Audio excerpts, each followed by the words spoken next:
Hi everyone, welcome back to another episode of Flipping Furniture. My name is Monica and I am the founder and creator of Jerusalem Vintage.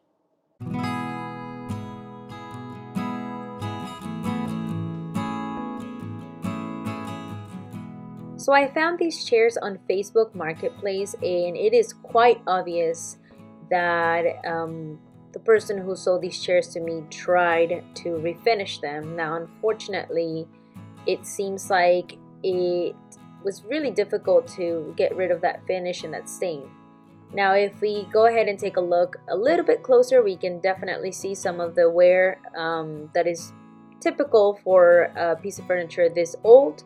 And as you can see, this is just a bunch of wood put together, and obviously that veneer is peeling.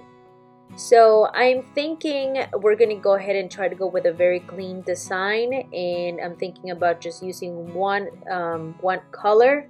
Not sure which color yet, but stay tuned.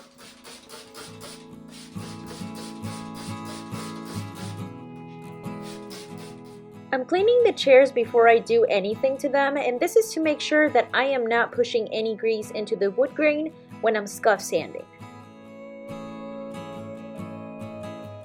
Make sure that you have a bucket with clean water. This way you can rinse your rag as many times as you need to. As you can see from the seat of this chair, it's been sitting in my basement for quite a while and it's pretty dusty. So I'm definitely going to need to rinse my rag a few times.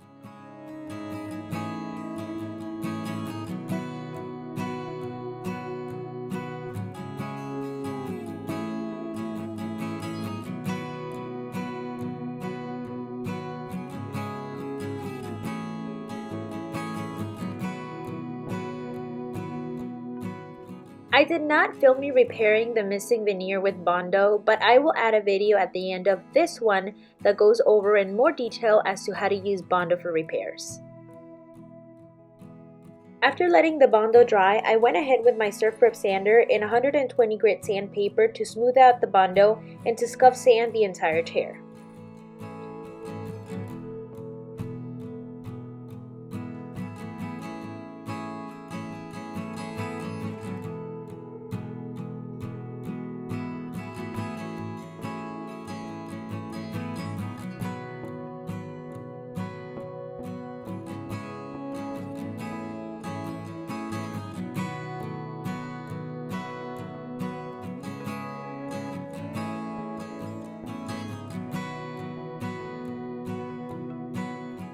For this week's project, I am going to be using Jet Black by Melange paint, and I've used them in other projects and it's my go-to for chairs and benches, which do sell fast once I post them on Facebook Marketplace. I truly love this paint.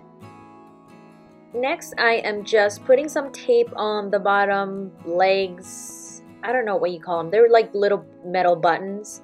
And I'm doing this because I don't want for someone to put it down on the ground and for the black paint to be all over their floor. I just don't want their floor to be scratched with black paint. So I'm going to be covering it.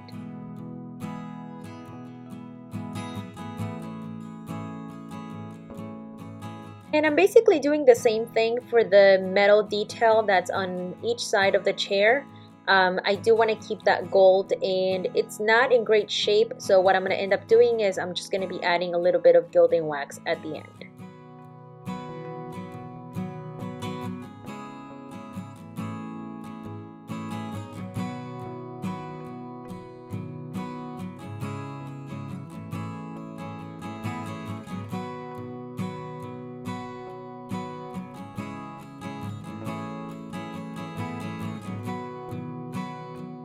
And now for the best part, we're going to go ahead and start painting. For this, I'm using my round zebra brush. And you guys got to remember, if you're going to be painting by hand, you also need a mister. So go ahead and grab your mister and get your brush a little damp. That way you are not having any issues with the paint gliding on the chair or whatever you're painting.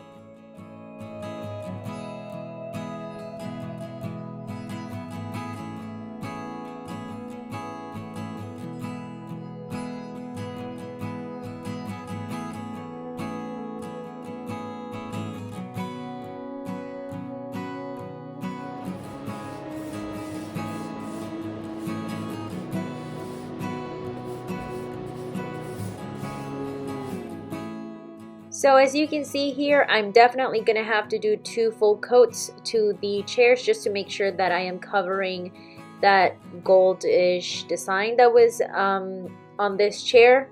But it's not a big deal. It is usually this way when you're using really dark colors.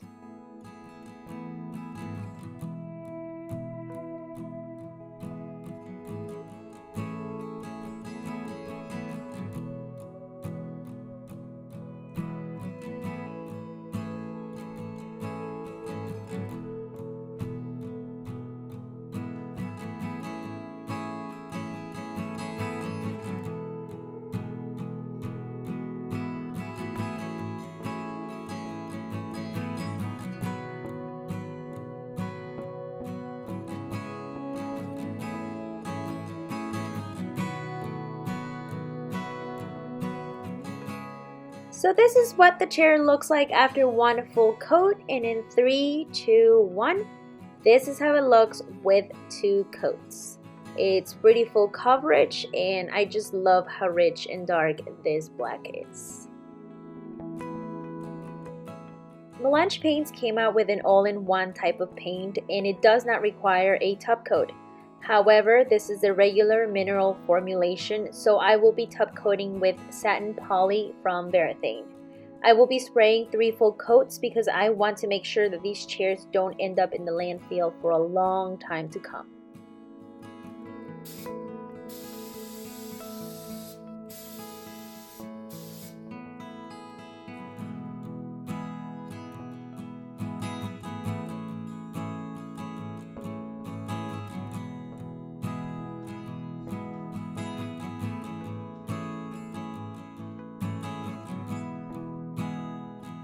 I'm gonna let the chairs dry, and in the meantime, we're gonna go to Joann's to get some fabric. So whenever I go to Joann's to get fabric, I go straight to the clearance section because I can find high quality fabric for cheap. This fabric usually sells anywhere from $40 to $100 a yard, but because it is the end of the bolt at the manufacturing company, you will only pay $12 a yard, and there's usually 5 to 6 yards of fabric in each cut. To upholster the seats, I will be using my pneumatic stapler, but if you don't have a pneumatic stapler, don't worry, you can definitely do this with a regular heavy-duty stapler. First, I'm going to go ahead and remove whatever is left of this old fabric because my new fabric is really thick and I want to make sure that it's not too bulky and it lays nice and flat against the frame.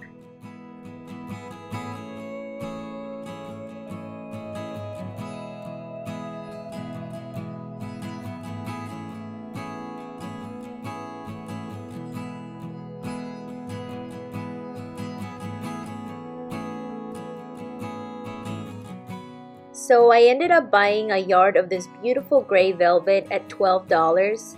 But like I told you before, medium weight velvet usually goes for at least $40 a yard. I love using this fabric, and you will probably see me using this textile in future projects. Now here I'm just laying my fabric on top of the seat, and I want to make sure that the yarn is going in the right direction. In other words, when someone's dusting off the seat of this chair or perhaps vacuuming it, I don't want for the yarn to be disturbed or to be going the opposite way.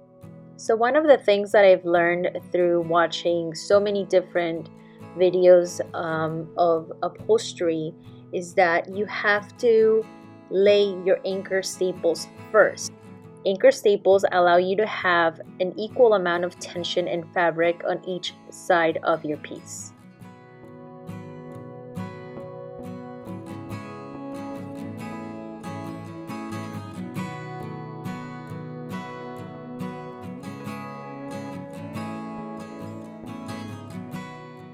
Once you've anchored down each side of the fabric, start making your way around, but be sure to leave the corners till the end, because the corners are going to need a pleat on each side. Now before I show you guys the final result, what do you guys think about upholstery? Do you like it? Let me know in the comments down below if you want me to add more videos that include upholstery. If you're new here, thank you so much for watching. Don't forget to subscribe. And if you're a returning subscriber, thank you so much for coming back. Now don't forget to show my channel some love so we can continue growing together, and I'll see you guys next week for another furniture flip. Bye bye!